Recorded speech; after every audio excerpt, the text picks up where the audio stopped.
Grabe ang init ngayon. Tingnan mo yun, medyo foggy yung ano.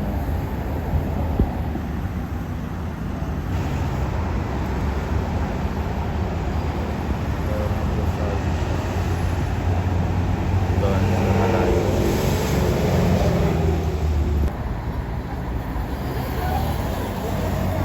Hi guys, so I'm currently waiting for my bus and grabe yung init ngayon. It's 39 degrees. Parang heat wave na, di ba? Ang init. Isipin mo yung nilalagnat ka. Tapos 39 yung ano mo. Sakit sa mukha, my goodness. Ayoko din mag-wear ng ayoko magsuot ng mask kasi nagkaka-pimples ako. See?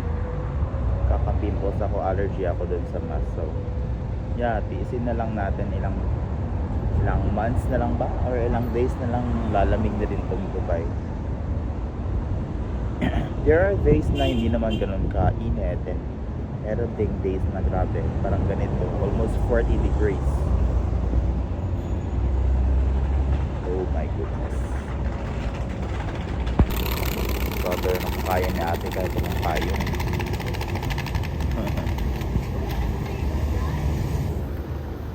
Alam nyo ba, paulit-ulit kong sinasabi sa mga videos ko ito na kahit mainit dito, hindi ka ganun kabilis pagpapawisan. Parang ganito, wala naman akong pawis, di ba? Parang dry lang pero sobrang init. Hindi kagaya sa Pilipinas na yung pagpapawisan ka agad, tutulo agad yung pawis mo. Pero dito, parang madadry yung skin mo sa init. Alam mo yun, yung nasa likod ka sa aircon, yun yung feeling dito, humid. Yan yun eh, may-humid ngayon kaya sobrang init. Pero kung pure sun lang, hindi ganito kainit to.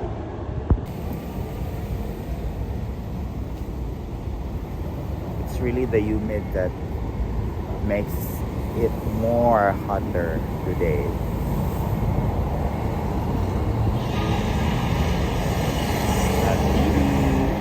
Yun, yung parang madadry yung skin mo sa init. Buti na lang nagsa-sunscreen ako. Kaya very important na mag-sunscreen talaga tayo dito kasi sobrang init. Kaya parang tumatanda yung skin natin eh. Napapansin ko parang kumukulubot. Huwag. Kaya as much as possible, ngayon nagsistart na ako mag-take ng mga glutathione capsules, collagen, vitamin C. Para naman ma-prevent natin yung pagka-damage ng skin natin. And of course, don't forget to wear your sunscreen kasi sobrang init. Alam niyo ba yung first time ko or yung unang day na pagpunta namin dito, September din yun, sobrang init talaga, na culture shock. Culture shock patawag doon. Parang na-shock ako. I mean, talagang na-shock ako dahil sa init. Like, di naman ganito kainit sa Pilipinas, di ba? Mainit siya, pero kapag pumasilong ka naman o pumailalim ka naman sa puno is hindi naman siya ganoon kainit, or talagang mahangin pa nga din, malamig yung hangin kahit mainit. Pero dito guys, well, given na siguro talaga to kasi desierto naman kasi itong Dubai, di ba? So Middle East is expected to be hotter like this. So ayun, ang hinihintay ko pa yung bus ko. Sana hindi pa umalis, Saturday pa naman ngayon. Yeah, today is Saturday guys, so happy Saturday everyone. Punta namin dito, grabe yung init. Hindi pa tayo naiwan kasi bus yung ibang bus.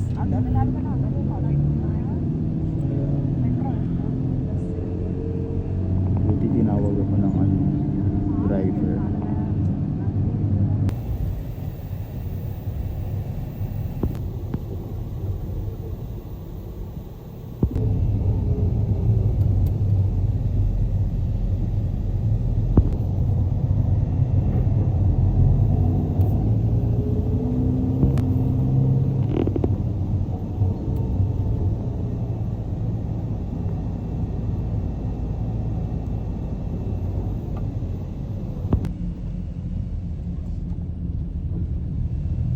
guys, nakababa na tayo. Dito na tayo sa Jumeirah. Jumeirah 3. Jumeirah 2? Jumeirah 1. Not sure. So, yes. Buti na lang talaga may payong tayo dyan.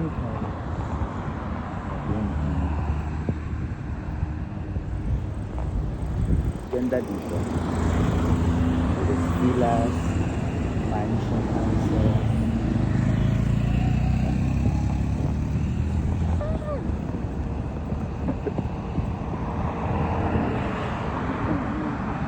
Yan, Carburang.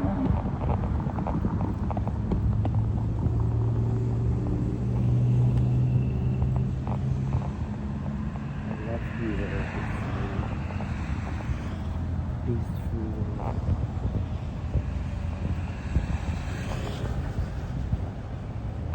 Daming nagja-jogging dito. Sobrang linis. Ang ganda. Mansion dito guys. Yan, mga bahay dito. Hindi sila gumagamit ng yero o yung simba na bakal o stainless ba yun. Kasi mainit na, diba? So, yung mga bubong nila is made from stone rocks. Stone rocks. Cemento. Ganun.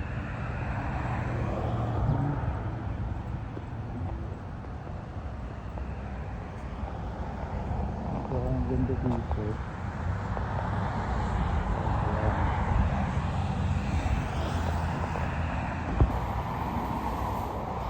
Pinuputulan na nila. Pinutrin na nila yung